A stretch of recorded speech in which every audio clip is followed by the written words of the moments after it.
Hello, hello, hello, and welcome everybody to the live show. It is Sunday, Monday, and we are here. And we're going to be talking today about the foundations to going live. If you're considering going live, if you're just thinking about starting off your live streaming journey, then today we're going to talk about some of the things that you might need to consider before you even start to get all that equipment and set yourself up with going live. But first of all, a quick hello to my wonderful co-hosts, Lisa, Mark.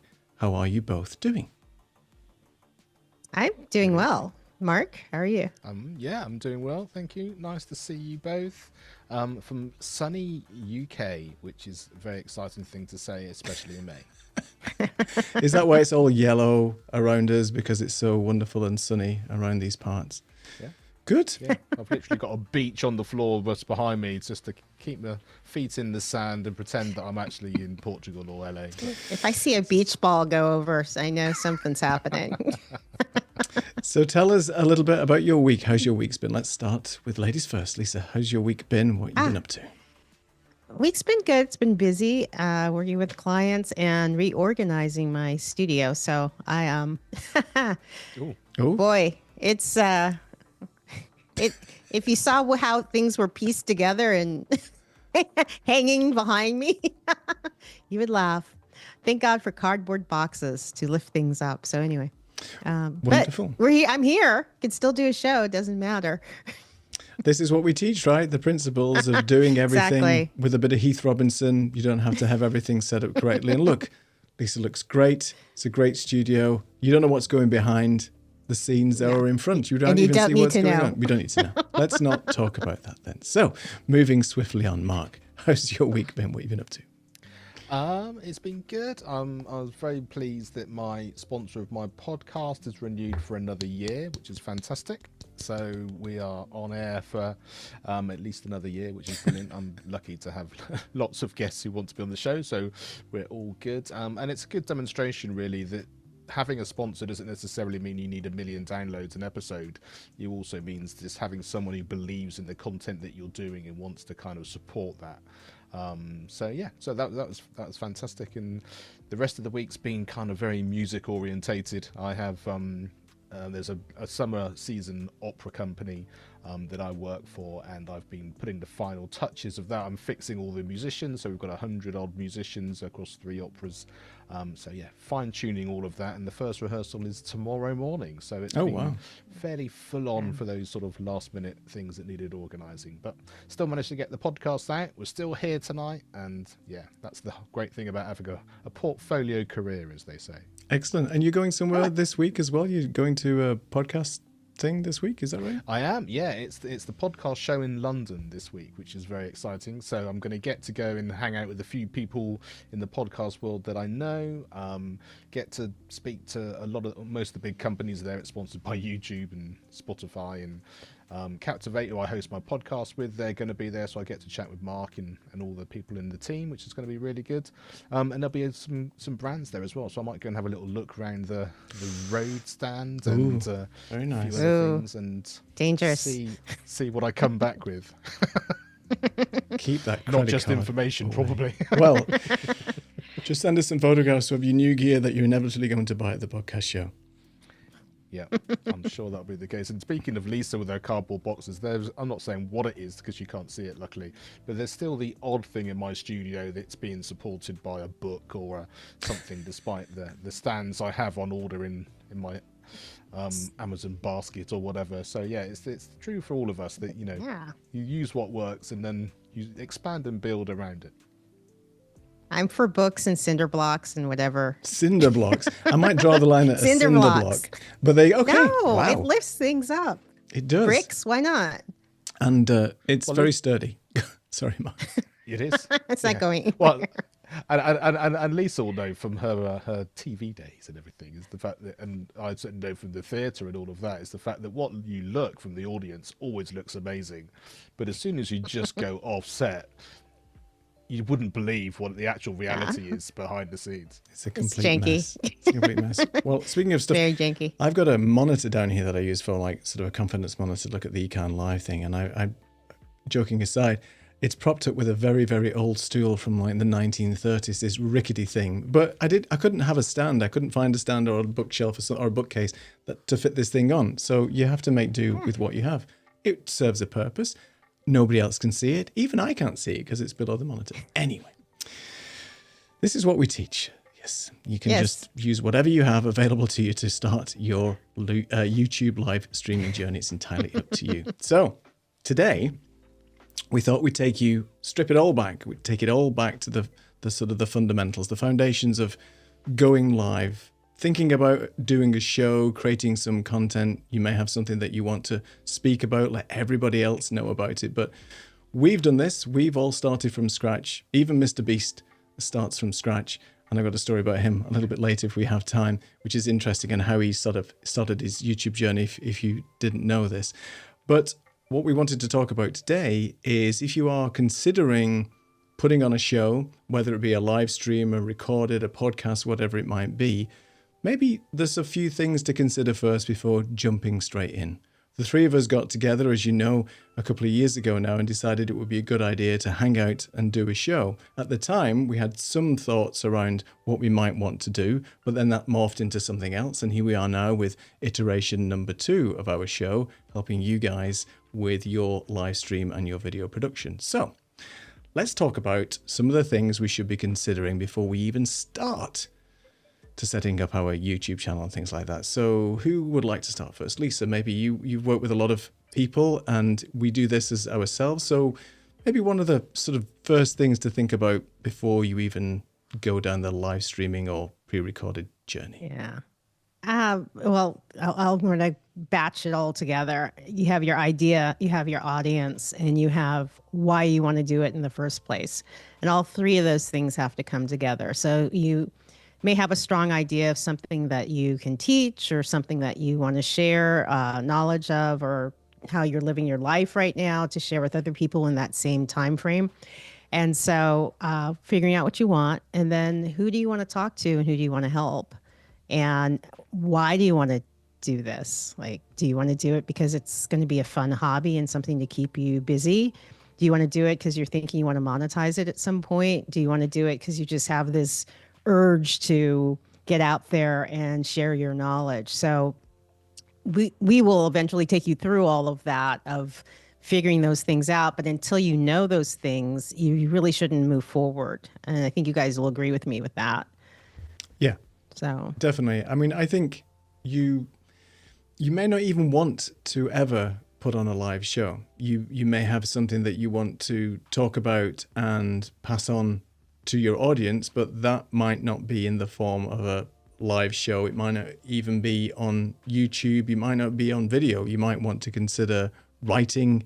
You might want to start maybe doing an audio podcast. So the idea here is to consider, first of all, as Lisa said, identify who your audience is, because when you start producing content, you will be speaking to nobody. It's just the way that it is. We all start with no followers, nobody who's interested, nobody knows about you, there's no visibility, and that happens over time, either organically or through other mechanisms, and that's something obviously we can talk about in the future. But for now, you've got to consider really, if you've got something to say, do you have an audience for that? Is it a passion project? Do you want to monetize, or are you just doing it for fun? And Mark, I know you've sort of started off with your podcast in audio format, and that came out of something that you wanted to do, but also there was an audience there that sort of you could relate to and work with, right? Yeah, it was really that sense of I saw people struggling was essentially what it was. I was going around schools doing music workshops, and I was seeing teachers literally banging their heads against the brick wall in the staff room at break time, going, I got into this to support kids and to change lives, and actually what I'm doing is form filling or tick boxing or struggling in the way that it was. And I just happened to be in a position where I was seeing great things happening in other schools and other organisations that were supporting education generally. And it was also kind of the right time in the right place, because I was kind of getting into listening to podcasts. I'd seen there was an online course that I could take, and I kind of sort of dipped my toe in, and I thought, actually, this is really interesting, and it's something that I want to do. But it was sort of a passion project, which has then obviously developed into part of what I do as a career as well. But I think it was just that sense of understanding how that was going to fit in with my life as well, because it's all very well thinking this is a great idea, but the sustainability of it is a really key factor as well, in terms of how often you want to produce the content. And I think one of the things we should probably dive into is that, we talked about the live streaming and how live works for you, because there are two things that I often think about this. One is, it's great if you go live, because there's a bit of work to set it all up. This show doesn't look like this without the work going in beforehand. But then when it's done, we're sort of kind of sorted. And we can post edit things if we want to and use it in different ways. But the show is here and it's done, and you get to witness it in the here and now. Plus, obviously, the benefits of the comments and being interactive. But the reality is that there might be some times, so we're here in the UK, it's at 8 o'clock on a Monday. If you don't think that every 8 o'clock on a Monday you're actually going to feel like you're able to go live, maybe you've had a long day at work, you're going to have been commuting or whatever, actually deciding it's actually better to have recorded content that you can batch as and when you are able to do that, to be able to consistently put that out, that might be better as well. But then you have the whole thing of editing and producing it and putting it all together to then produce it at a later date. So I think really understanding how your life works, as well as what you want to produce, will actually dictate how you want to then pull that together. And it might be a combination of different formats, but I think to begin with, really diving into what you're trying to do, why you're trying to do it, and actually how it fits into your life as well, is a really key thing. If it's just like I was originally, as a passion project, or if it's part of your business already and you're deciding you want it to be sort of a forward facing way of marketing or something like that. But again, these are the sorts of conversations that we'll be able to help and support people with.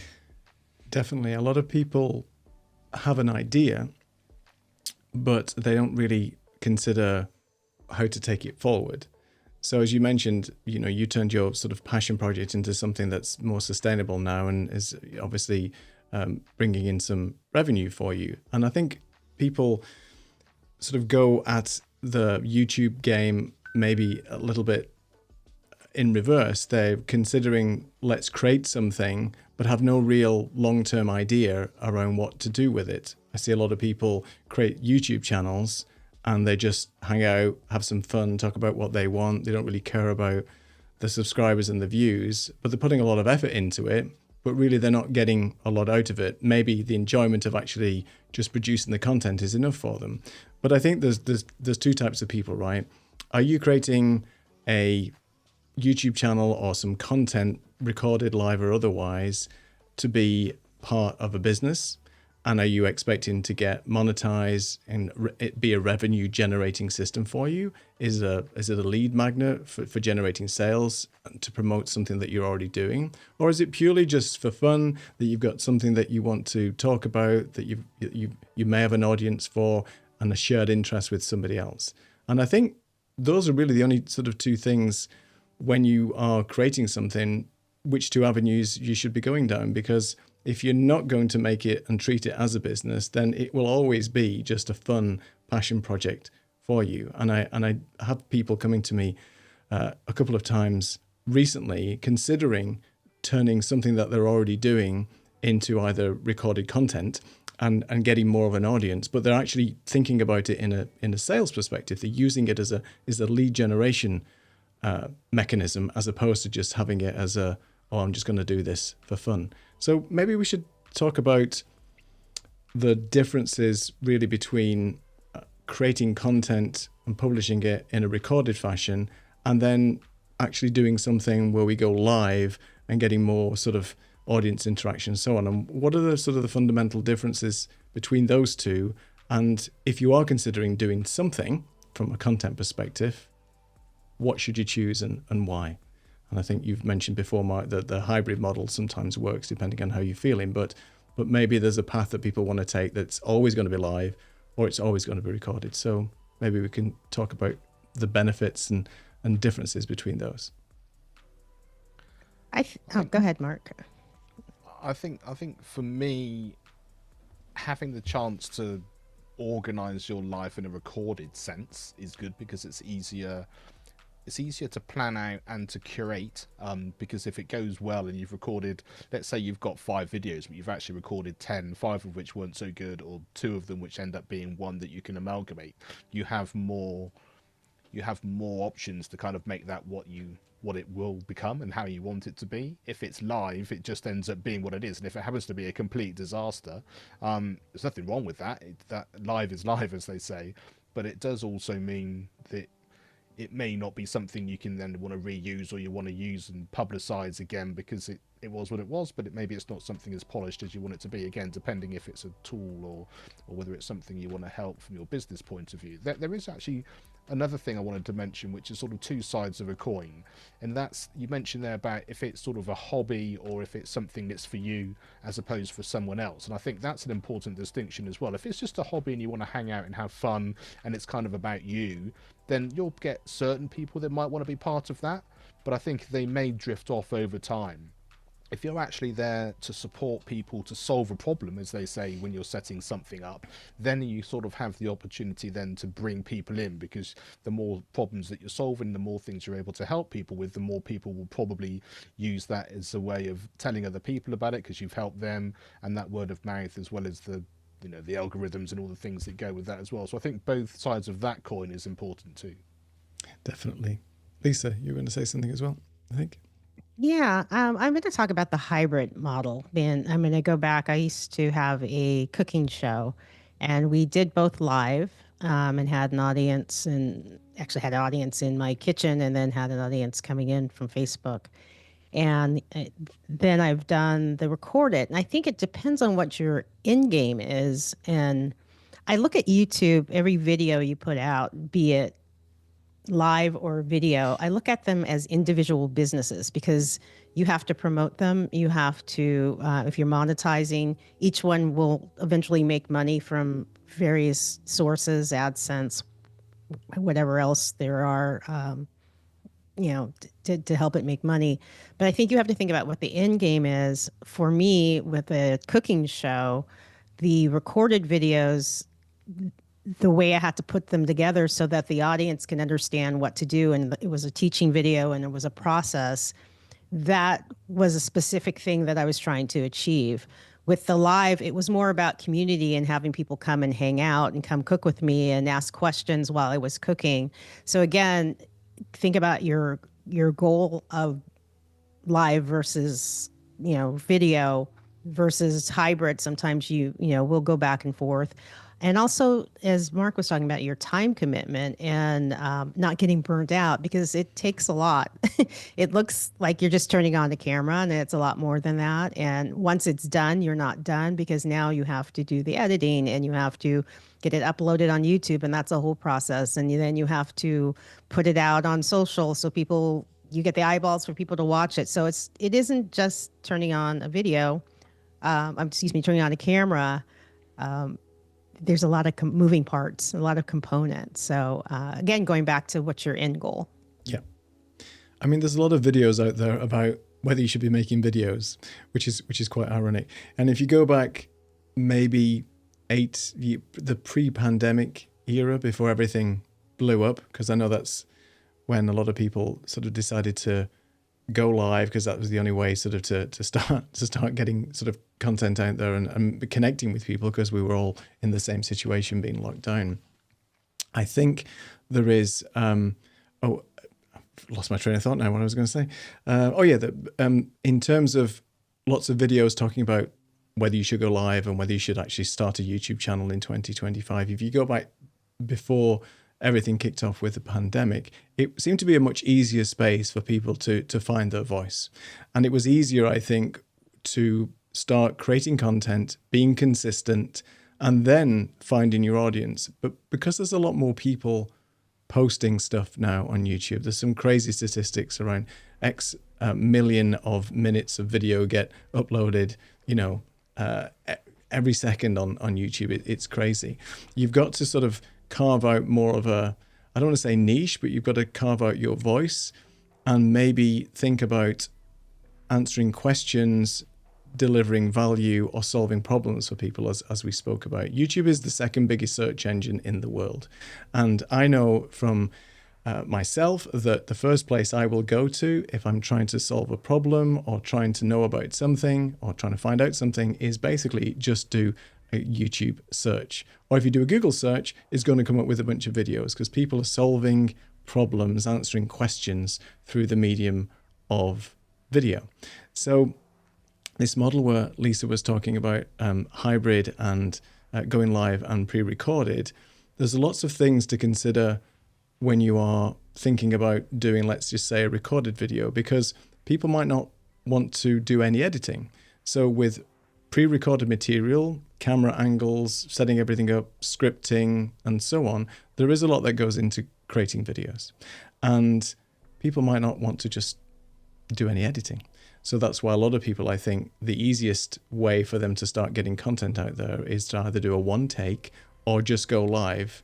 And as Mark said, that could get messy, especially if it's your first live stream.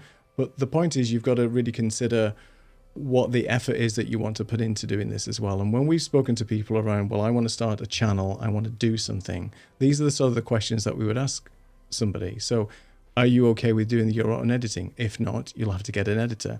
Are you okay with scripting, putting a show together, a run of show and things like that, and really being a little bit organized? Because I don't think it's correct if you are just going to go and create a video and push it out there and expect somebody to go and find it, because they won't, because you have to put some effort into creating content. And it's not just a case now of showing up, filming, posting it and expecting people to find you. That unfortunately isn't happening anymore.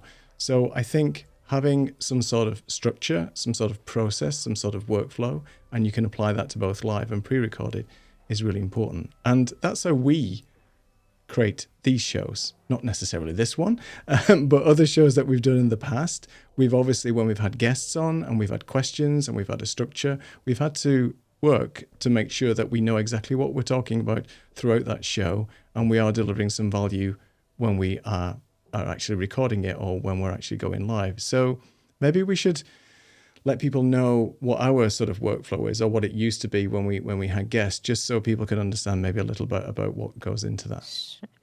Can I jump in and roll back just of course. a tiny bit? Going back to real basic, when you're starting and you're doing this for the first time, you have to decide where are you most comfortable starting. You think you're going to be more comfortable going live and having that interaction, or do you need to just turn on the camera and make the mistakes possibly, or just let the camera roll? So I think it's important to decide where do you feel comfortable to get started to be consistent. Do you guys agree with me with that? Yeah, absolutely. Yeah. Yeah, Definitely. I think also it's that sense of, you also want to know where it is in your journey. I think knowing where you're starting and all that is really true, but having an idea of maybe where you want it to be. Are you happy of it just being a video, like say, where people may or may not find it? Because I keep hearing a lot these days about people, they're essentially creating media companies. And of course that can be large organizations who've got lots of podcasts in there, repurposing loads of stuff and video and audio and all the rest of it. But I think it's also true for individuals as well, or if you're a small business trying to do that, because why are you trying to do it? You're trying to get people to come and be part of what you're trying to create.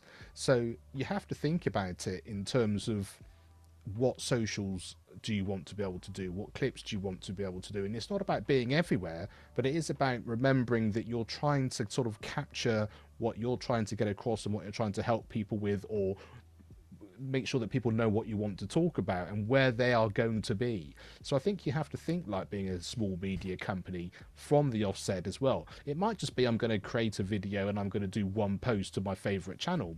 But it's understanding that maybe as you start to grow, maybe it'll be more posts, maybe it'll be different channels, maybe it'll be more videos, maybe you'll go live if you were going to originally going to do the recorded stuff. But understanding maybe what that might look like as you expand. Start where you are, absolutely, but also understand where you want that to be and how that might, the time and the effort it might take as you go forward.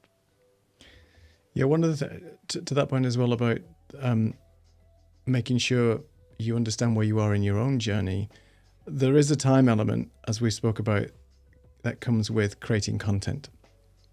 People ask me, and you probably get asked this all the time as well, Lisa. Well, okay, I want to do something. I know I'm going to do something. I'm going to create some content. How often should I post the content? Like, should I do it every day? Should I do it every week? Should I do it once a month? And that's a difficult question to answer, because it all depends on how much time do you have as an individual to put into creating a video. Now, I'll walk you through some of my workflows later when it comes to sort of creating tutorial videos and things like that. But from your experience, Lisa, what have you said to sort of your clients when they ask that question? Is it basically, well, how much time do you have? And consider, if you've got 1 or 2 hours that you think you're going to throw out a video, then maybe that's a little bit short-sighted, because you're not going to get something done in a couple of hours, especially if you're trying to record some meaningful content that's got value. Yeah, and so 2 parts to this. One, I have them look at their personal as well as what they want their work calendar to be. And they may have a full-time job on top of everything else too. So my big thing is make the time for the personal, because if you don't, you're going to get burned out, and you need to, take care of yourself, take care of your family, take care of extended family, friends, whatever. I always say to start, try to get out 1 video or 1 live a week. Obviously the live will be a little bit easier because it's, there's no editing involved unless you're doing some things at the beginning and the end of it.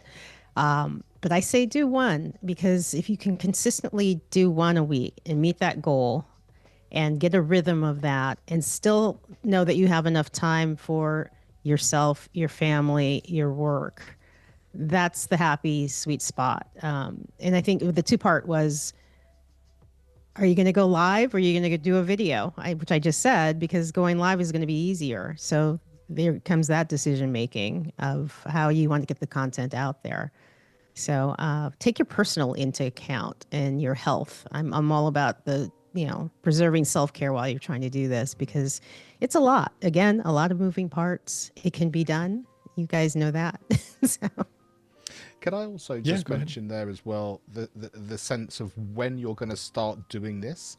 So you're having this conversation now that you'd like to start something, but when is the first one going to be? Because if you're going to go live, it absolutely is easier because of the editing thing, like you said before, but you've also got the learning of the software and how all that's going to work so that you're then ready. So if you're going to say, I'm going to do my first live stream in a month or 2 months, then that's fine. If you're like, no, I want to do a live stream and my first one has to be next week, well, it might be easier just to press record on your camera with a microphone to actually do a video if you want to do it that quickly.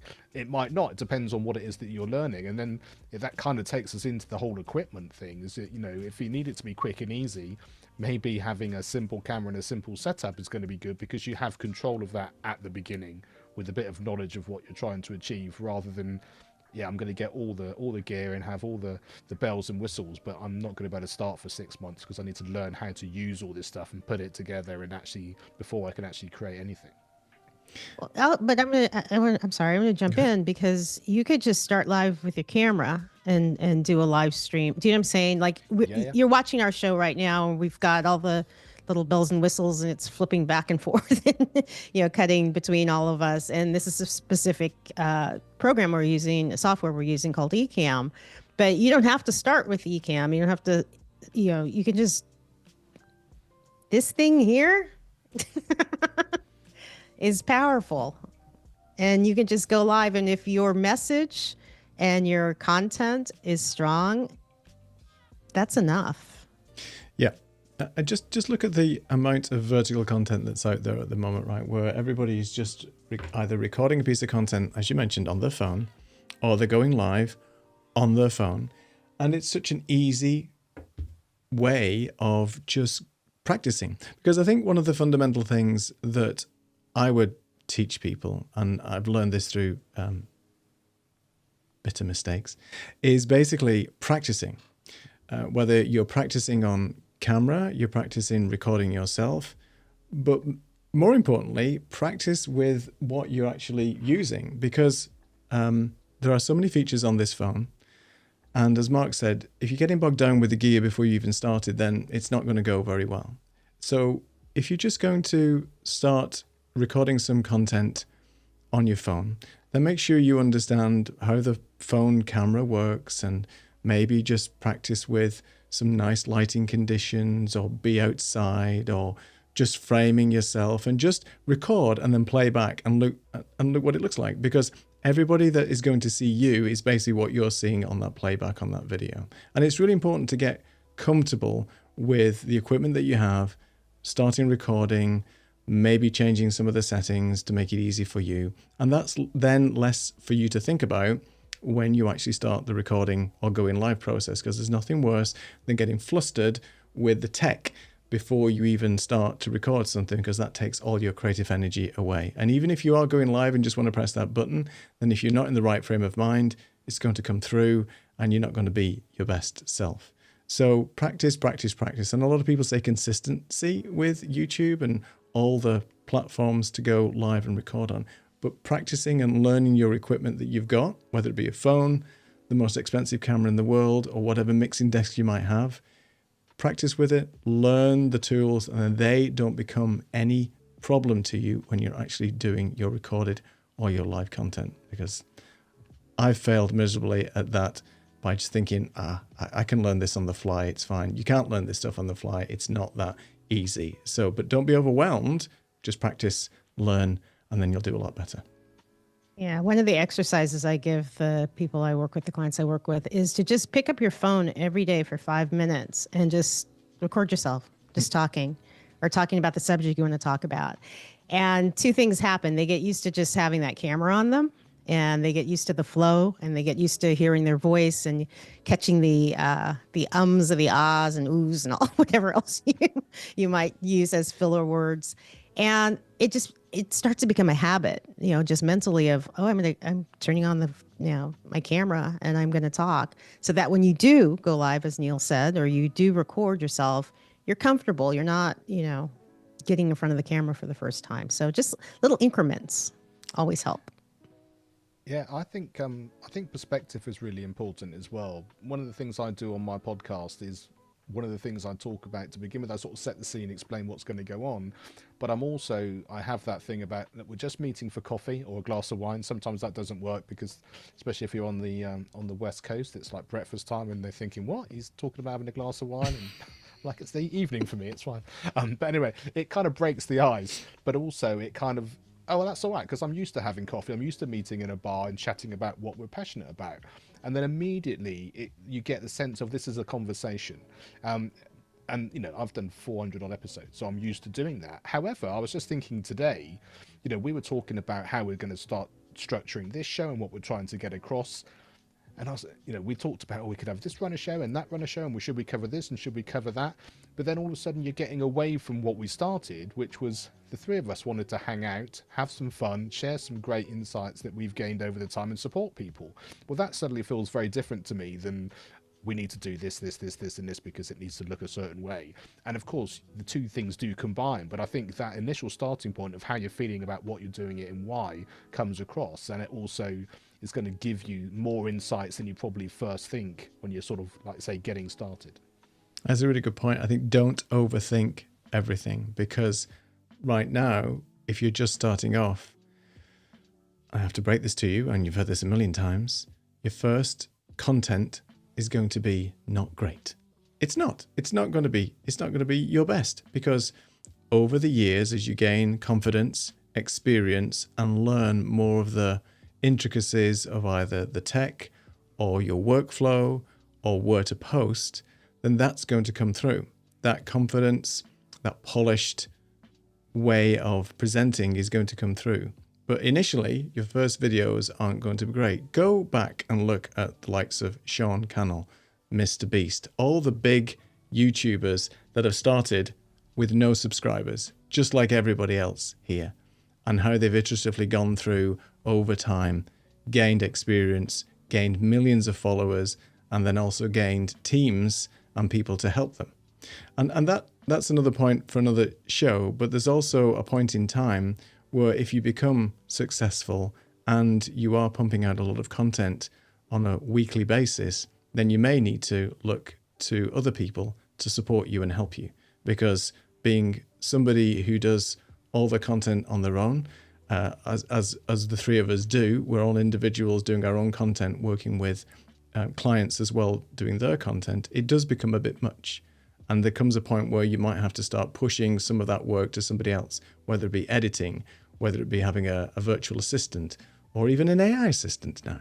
There's lots of things that you can do to help simplify these workflows, but keep it simple to start with, and don't stretch yourself initially, because it isn't going to bode well. And as Lisa said, you've got to look after yourself as well. There's too much of this burnout that you hear all the time, where people are just trying to push as much content out as possible. You can't be everywhere, and you can't be everywhere consistently and showing up and doing well. So start small, and then good things will happen, hopefully. Or you might get fed up with it and say, it's not for me. And that's okay too, right? You don't have to keep going at it just for the sake of it, right? How about a challenge for I'll say the two of you, but it's really the three of us. Ooh. Because people could go away and look at old Mr. Beast videos and that kind of thing. However, should the three of us find some old content that may be or may not be out there in the public domain and show what we looked like and we can then explain what gear we were using compared to the fact that what it looked like, how it sounded, or whatever. Sure.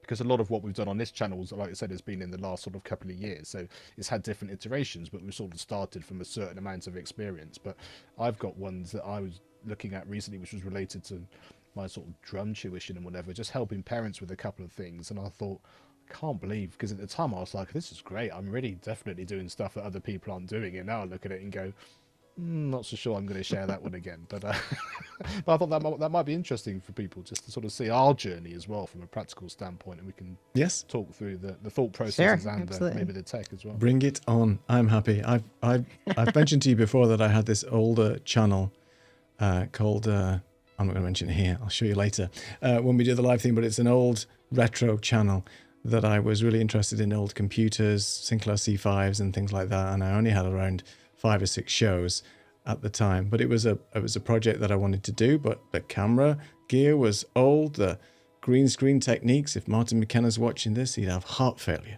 watching the green screen techniques that I was doing there. But again, we had to make do with what equipment we have. Everything was on a budget. The content was still, it was terrible. So the whole thing wasn't great at all. So, but you learn, right? You learn to be able to speak to camera, techniques, what gear you should be using, what phrases to use, try and slow down your speaking. I remember one of my first videos, it was like motor mouth, nervous, want to get it over with. Let's just get this out, done. Not great. So, but you'll start from somewhere. And you have the ability to write on screen, don't you? So if any of these videos don't look anything like us, you can do like an arrow and actually point to who we are and what we were doing at the time. Yeah, it's like, this is not Neil. This is somebody else, right? No, exactly. That's a good point. Pre-beard, pre-grey hair. Yeah. Well, I didn't always have grey hair. We have like 10 people watching the show. I haven't seen any comments yet. Please say hello. Tell us who you are, where you're from. Are you finding this content interesting? If you're not finding it interesting, don't comment at all.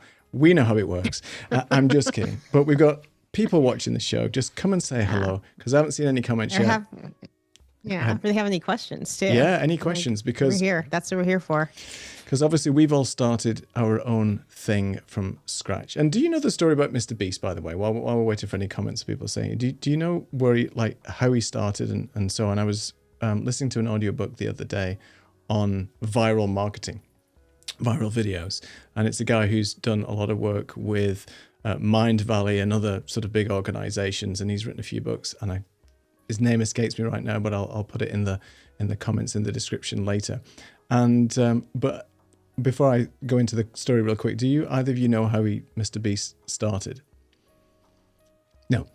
I do, but go. You do? Well, correct me if I'm wrong then. So you can tell me. Mr. Beast basically it was him and a group of friends when he was younger. I think he was teenagers, right? They were like 13, 14, something like that. Yeah. And they basically locked themselves away for, I think it was like 12 months or something ridiculous. It was a very long period of time. I want to say 12 to 18 months, where the main focus every day was to watch YouTube channels and study how well those channels were doing and why. They were really digging into the science behind thumbnails, titles, colors, editing techniques, pacing, storytelling, all those things that make good content that you would see typically anywhere else in the world. They would spend hours and hours and hours in front of their computers, brainstorming, getting ideas down, making stuff themselves, seeing if they could replicate and reproduce what was doing well out there. And keep in mind, this was a number of years ago, right? So there wasn't a Mr. Beast. I think maybe PewDiePie was out there and a few others that were really, really big, but they didn't have a massive amount of sort of people to choose from. So him and his team, I think there's like 5 or 6 guys all together, something like that, all just got together and spent all this time studying. Now, we're not suggesting for 1 minute that you go into a darkened room for the next 18 months and start studying what's working. There's lots of videos and things and books out there that you can read on sort of viral marketing, viral videos, and what makes things work. So everybody preaches about thumbnails, titles, and so on, but it's all about as well the storytelling, the messaging, the value you're bringing. And his channel, as you know, is purely entertainment.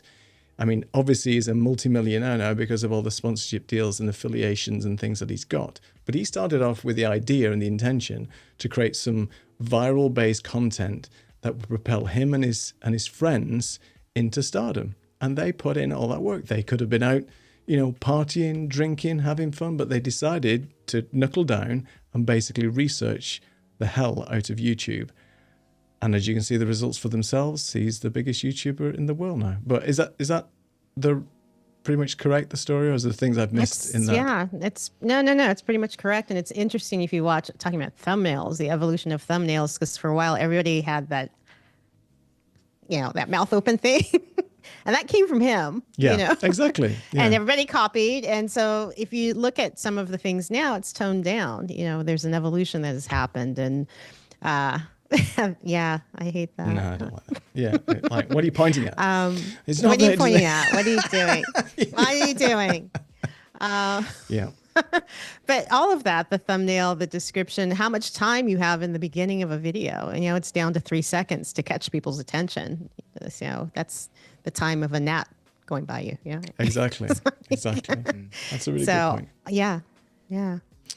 I was watching another famous YouTuber. I'm not going to give his name out here and stuff because, you'll just go and watch his stuff instead of us. But basically he was saying, I'm just kidding. He was saying that thinking about your audience is really important, right? So you have the ideal client, you have your ideal one true fan, as they call it. There's different terms for it. But it's basically what you're trying to do is you're trying to identify who the audience member is, or the ideal client that you'll be speaking to. And if you've noticed, a lot of YouTubers that are successful are talking to that person as if it was just that one person at the other end of the camera. They're not thinking that there's 100, 200,000 people watching the video. It's that one person, that friend, that nice colleague that you're talking to, however it might be, that person that you're trying to help, your future self, whoever you're talking to. It's just that connection that you're having through the camera. And I think that's really important to identify who that person is that you want to talk to. And with that, because Lisa mentioned thumbnails, you shouldn't be designing a thumbnail that looks ridiculous, has massive amounts of text or whatever. That's not going to appeal to somebody who's maybe in their 60s that wants to do lifestyle and so on. So you've got to think about the audience that you're actually trying to attract with your video, with your title, with your thumbnail, and with your colors. Certain types of thumbnails are going to attract a certain type of audience. So once you've found your voice and your ideas and how you want to connect with people, and more importantly, what value you want to give to that individual. Think about your branding and how you're actually presenting yourself, because nobody wants to, if you're looking for, let's say, how to become a lawyer in 5 easy steps, you don't want somebody in a hoodie with a baseball cap on, doing some like supercut rapping and trying to tell you how to, get your... Maybe you do. Well, maybe you do. But I would say the majority of people don't. They're looking for a certain type of people, right? A certain type of person to actually go and actually deliver this information to you. And that's why there's different people that will appeal to the various audience things. So just consider that when you're actually sort of trying to find your audience and so on. We do have a comment. Let's find out who this is. Oh, hi, Maggie. Thank you for joining us. You're thoroughly enjoying the show, but can fully understand burnout for years. With eCam and only half a dozen actual shows, but spending a time as an eternal student. This is not coming up. Why is my comment not coming? It's down there. 1 second. Sorry. I know why. Speaking of an eternal student for eCam, that'll be me right now because I can't even see this comment. It's so small. I do apologize. Oh, comments. We'll put it there, but we do have a comments page as well that didn't work for me. So let me just go back here. Let's try this again. Never do a live show. That's my thing. It still doesn't work. Come on. No, just you're showing on the fly how you just roll with it. Yeah. This is all about live, guys. I'll be rolling all the way out in a minute. Just roll. Yeah, I'll be with rolling this. all the way. The producer job is has been pushed over back to Mark. Mark, what can I say? So these 3 screens here, they're a rolling program. So as one person gets kicked off one side, someone else comes on the other side. I'm just going now. Exit stage left. Go ahead. Exactly. And just picking up on what you said there, we should also talk about how basic we can start and support people as well, because you're talking about colors, you're talking about thumbnails and descriptions and that kind of thing. I mean, there'll be some people maybe who are watching who've literally decided that their hobby or their thing they want to do, there's this idea of creating a video about it. But even talking about the fact that you have to have a description, you have to have created your channel, you need to have a title, and you need to have some kind of artwork as well. So this is where the idea of the sort of the workshop that we want to create and help you, we can tailor these things based on the sorts of people who need it at whatever level that happens to be. And if it happens to be, yes, we're talking about the foundations of what that would be, but there'll also be the foundations of all the technical levels as we go through. So we talked about, using your phone rather than getting a camera. The same thing applies to whichever platform you want to do, the creating the platform and what you might need on each of those platforms. We can take you sort of hand in hand through those things as well. So the foundations element of it is, yes, what it is you want to create and why, but there's sort of multifaceted versions of that as you sort of go through that journey to actually creating something and making it a reality.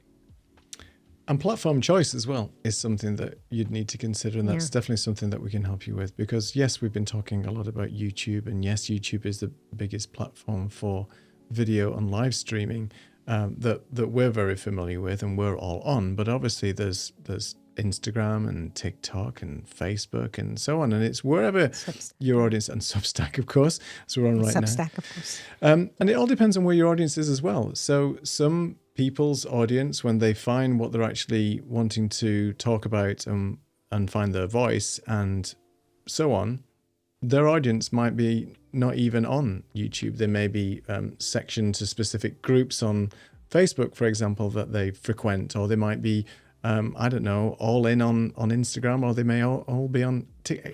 We don't know until we work with you and we understand a little bit more about what you want to do. We can help you with whatever choice of platform, but what we've also suggested to people is that don't be everywhere straight away.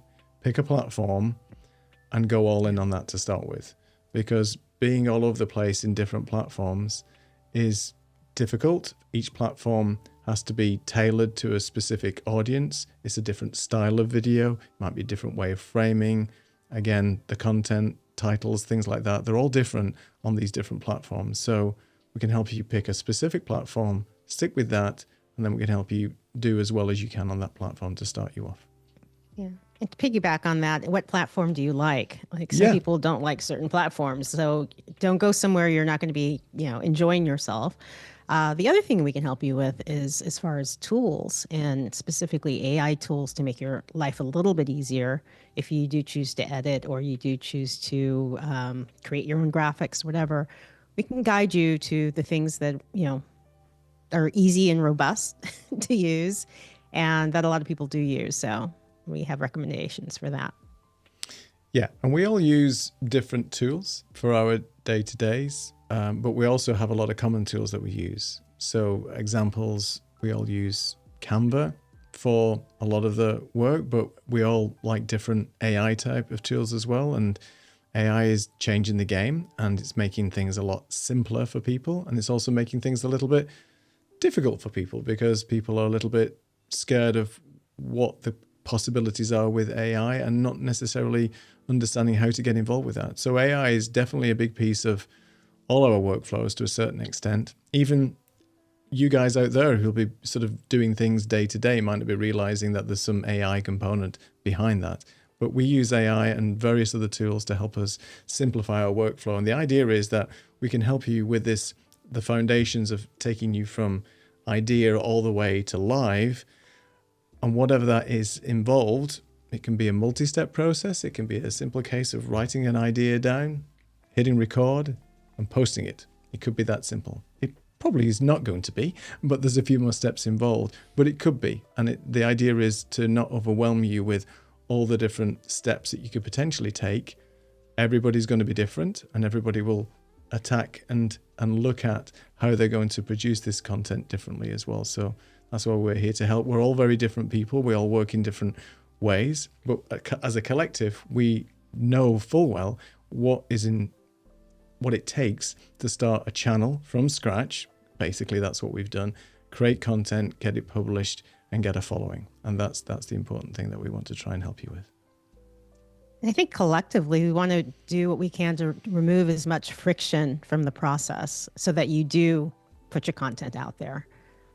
Because the friction will slow you down or stop you. We don't want that. We want you guys to, be visible, be seen, and enjoy what you're doing.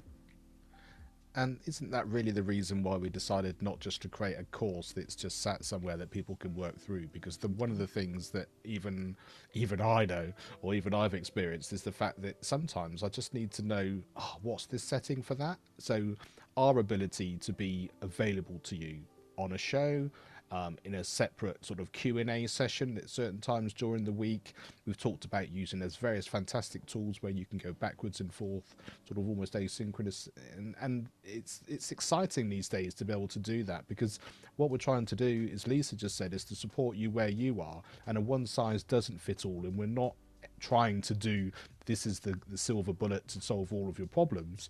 It's like we collectively have a wealth of experience that hopefully between the three of us will be able to help you and take your next decision, your next step, your next purchase, your next bit of writing, whatever it happens to be, that we'll be able to do that.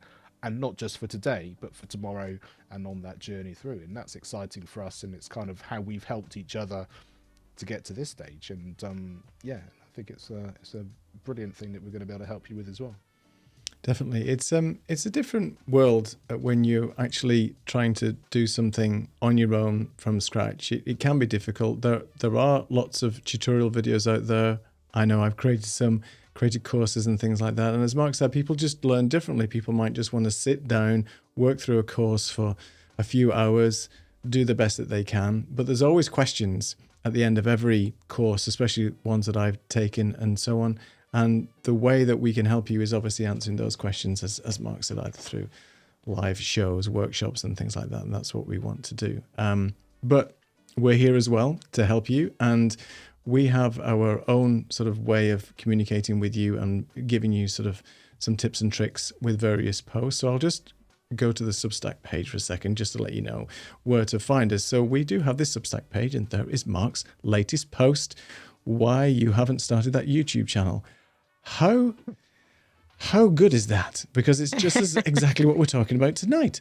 So should go out and check out our Substack. It's free to join. It does say subscribe. All it means is we just want your email address. We're not taking your cash, not yet. We just want you to look at our Substack posts and get as much information from there. Join us, click on the QR code, and it's creativeamplifiers.substack.com. And there's lots of good content on there at the moment. We'll be posting our stuff regularly on the Substack page. We'll be letting you know when we've got our workshops available and ready for you to come and join us. So there's all good stuff there. And we do post on our Substack page pretty much every week with a new piece of content. Sometimes 3 pieces of content a week. But my fault last week because I haven't posted anything yet. Anyway, but we'll be doing some later this week as well. So come and join us over on the Substacks. Is that what the cool kids call it? The Substack? I don't think it is it? It's just called Substack, isn't it? On the interwebs of the Substacks, of the Twitter, of the tweet. Like exactly. We've got a few more minutes before we wrap up the show. So there are still people watching. So if you do have any questions, comments, thoughts, are you just beginning your YouTube journey? Have you been a YouTuber for a while and want to pivot and do something else? Just a quick question. I'm just going to throw it out there. For people who've already got YouTube channels and want to create a second YouTube channel, what's your thoughts on that, Lisa? If somebody came to you tomorrow and said, I've got a very successful YouTube channel and I want to create another one, what would you say to them? Oh, wait a minute now. You said, I'm going to answer this in two sections. I'm always the 2 sections girl. If they already have a successful channel and they want to create a different channel that's a different whole, subject matter, genre, whatever, my whole thing is don't do 2 channels at once. It's too hard. But if you've gotten to the point that channel has done what it's going to do, and you're tired of it, you don't want to do those videos anymore, you don't want to talk about that topic, then by all means start a second channel and start from scratch and build it up. But I highly, highly will not recommend having 2 channels run at the same time, especially if you're a solopreneur. Now, if you have a team, which I don't have a team, you guys don't have a team. We have you. We are the team. Yeah, we are the team. Yeah, we're the team here. But yeah, I don't encourage it at all. But if you've gone as far as you can go with that other channel, and you're like, I want to try something different, I want a new thing, something fresh, new audience, new subject, go for it. You've got the experience now too. Exactly. Good point. Not that I'm wanting to start a second channel, because I agree with you. Are you telling us something? No. Oh, hell no. No, it's taken me long enough to just get familiar with YouTube. No, I'm just seeing a few people in the spaces creating separate channels and things. And I think you're right. I think if the content lends itself to be something sort of connected, but you want to focus on this channel is only for this, maybe people want to start creating a purely shorts channel, because I've seen that where people have got like a long... That's different, Yeah, though. it is different, because that's a shorter different. piece of content just designed for sort of the doom scrollers to get and capture more information. But again, that could be, you could start off there. You could start off having your own YouTube or some form of shorts-based channel where you were making sure that the content is only 1 to 2 minutes long. And that really is a good sort of practice as well, to try and, if you've got messages, things that you want to convey, or if you're teaching something to somebody, then trying to teach that subject in 2 minutes or less is an interesting way of working, just for giggles, just to run through that, see if you could actually articulate what you want to get your message across within a minute or 2 or less. It's like your elevator pitch, where you have 30 seconds to tell people what you do, but maybe do it in a short form video. I don't know. There's lots of ideas that you could potentially do. It just depends on what you're comfortable with. There is also, I guess, if you've got a channel which is successful, in by success, I mean you've got people that are watching and engaging with you, depending on where they are and where you are in your journey as well. If I think as long as you're telling your audience, I'm now going to do this, and if it's almost morphing between one idea to the other, but you think that the people you're talking to and helping would come with you on that journey for whatever reason that is, then I think as long as they know what's happening, then I think I think that can work as well. And the same in terms of time frames and things as well. I'm going to post once a week forever. Well, you don't know what your life's going to look like in a month, let alone a year or 5 years. But telling your audience that I'm starting off doing once a week, it's going to work like this. It hasn't worked now. I'm going to do it once a fortnight. Or actually now it's been so successful and I've not got a full-time job anymore. I'm going to do it 3 times a week. Then it doesn't matter. But being part of that conversation and part of that journey is something which is going to be helpful, and realizing that you're in control with all the thought processes and the understanding of what you're doing. It's essentially your channel, it's your content, it's what you want to do. And as soon as that stops, then the whole thing becomes a much different prospect. So you want to keep that at the heart of why you're doing it. Now, I will say, if there's something you're doing that there's some crossover and your audience, you think your audience might like it, you can test it and do the videos and just put it out as a playlist under your original channel. So within YouTube, you can have different playlists, which are different subject matters, or whatever you've divided it up. So you could do that as a testing ground. And if you start getting some traction off of it before you go all in on it, you can try that. So there's all kinds of little tips and tricks you Lots can try. of choices. And as we said at the beginning of this, there is no problem. There's no shame in starting a YouTube channel and then saying, it's not for me. And there's nothing wrong with that too, because a lot of people do start. It's just like, I think Lisa mentioned last week about how Mark has consistently created podcasts, over 400 and something now. What's the number now you're on? Put you on the spot. 445. 445. 445 podcasts. That is no mean feat, to be consistent and to create content over and over again. And that's something that people just don't do. They start channels, they start podcasts, they start YouTube channels and things like that. They'll post a few videos. They don't get the views that they expect because it's the real world and you don't get any views at the start for many years unless you're a unicorn where you somehow, do something with the algorithm and boom, you get found and everybody starts watching your videos. That's very rare, so don't think that's going to happen. But the point is that consistency is key, and Mark creating all these podcasts is a testament to, one, Mark still loving what he does and creating that. Because as you said, if it starts to become a job and it's great and you wake up in the morning going, I've got to create content just because you have to, there's no fun in that. So don't, for whatever reason, think there's a problem with starting something and finishing. Nobody's going to bother. That's up to you. It's your channel and it's your life and you can do whatever you want. So, but the worst thing you could do is have this great idea and not start. It's better to start and fail than not even to bother starting at all. So at least give it a go. You've nothing to lose. Nothing to lose. So real quick, and let's go back to the comments. If I could just work out where my Stream Deck is working. So Maggie says, great show, very interesting, thank you very much. And I don't think she's heard the term doom scrollers before. There you go. It's a common term now for these people, I say kids, but it's just everybody that's just going through TikTok doing this all the time. Not very interesting, but they are, till we find the content that we watch. Then we'll watch it for 3 seconds, then we'll move on to other content. Cat videos, that's where it's at, and cookery shows. Cookery shows. Cookery and cats. Second channel. There you go. All right. Any more before we start to wrap up our show for this week? So I just had one thing which I thought might be helpful for people in terms of that sort of real world. You spoke about the Substack post that we did and how that fitted in. So maybe we sort of started with and didn't sort of follow through in terms of our workflow, but maybe just in terms of how we've set this up now might be interesting for people, because there's a reason that post came out and we've done this show tonight. So just the idea of actually nothing just happens. There's a reason for it, because we had a conversation, we had a plan of how we wanted these things to look, we had an idea of when the content was going to be released, we decided what sort of content that was going to be and how we were going to sort of progress through that, and how these streams were going to keep going. So it just in its basic form started with the three of us getting together and saying, what are we trying to do? What are we trying to impart? And how across these different formats are we going to do it? We're going to be here on a Monday. We're going to have a conversation about it. We're going to have that written content, which is going to be related and will be able to support you as well. And it may be that you watch one and you read the other. It might be that you come across it as somebody new that's not come across us before, but there's a reason for doing it. But it only just started with a thought, piece of paper, or in our case, Notion, and just been able to put that down and understand where we are. So that's the same thing that we spoke about, sort of wrapping it up, going to the very beginning of the show.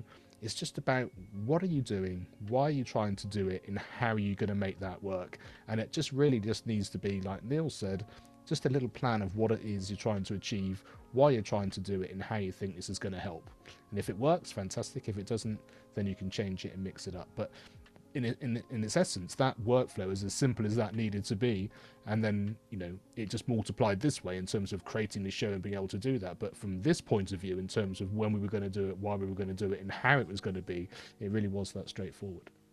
Yeah, I mean, sometimes the best ideas come to us, and then you can just build on those. As you said, it doesn't have to have this grand plan of creating all this content. Just start simple, as Mark said, but just have at least a small plan in how to get there. And we can certainly help you with that because we've done it. And that's how we plan our own shows as well. And obviously working together has helped me be more structured in my approach to creating content as well. It still needs some tweaking, but we all have to learn, tweak, iterate, and so on. But I think working with other people who've gone through the process is much more beneficial than trying to learn and do everything on your own. So that's why we're here, and we can help you and support you in whatever part of your creation journey you're at. If you're at the beginning, great. If you're halfway through and need some help, even better. We can help you with that. All right. One last point here. Where's my thing? There it is. There's the Substack QR code. Go and click on that. Join us. Give us your email address, then you'll be able to sort of log in and connect to us and have a chat and see what's going on. And we'd love you to be here because we want to build up our Substack content. And if you've got questions and things that we're not covering, then that'll help us create more content for you and hopefully to support you in the future with all your future content creation endeavors. All right. So I think we said, because it's a Memorial weekend or Memorial Day next Monday, we might skip next week, give people a break, and then we'll come back the week after. I think that's what we're planning to do. See, we didn't have a plan for when we're actually going to not go live, so we now have to talk about it live in order to let you know if we're going to be live next week or not. So, did you follow that? Yeah. Yeah. So yes, we're not. Is that right? Yes, we will see you in 2 weeks. Well, there you go. We'll see you live in 2 weeks. Much better when you say it like that. All right. Well, it's goodbye from me here in sunny Portugal, and I'll let you guys say goodbye, and we'll see you in 2 weeks. Goodbye from me in the UK. Goodbye from me in LA. It almost rhymes. See you all in 2 weeks. It works. Bye.